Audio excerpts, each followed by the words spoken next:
মানুষ মূলত একাই, অবিশ্রান্ত বয়ে চলা এক নদীর মতো একা।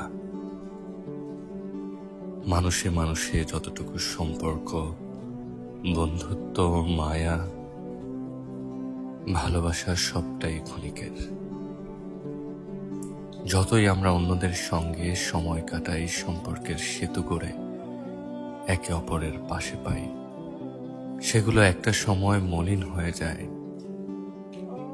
সময়ের সঙ্গে সঙ্গে তৈরি হয় দূরত্ব, এক এক করে ভেঙে পড়ে সম্পর্কের সেতু, অনন্তকালের জন্য বিচ্ছিন্ন হয় যোগাযোগ। বেলা শেষে মানুষ মূলত একাই।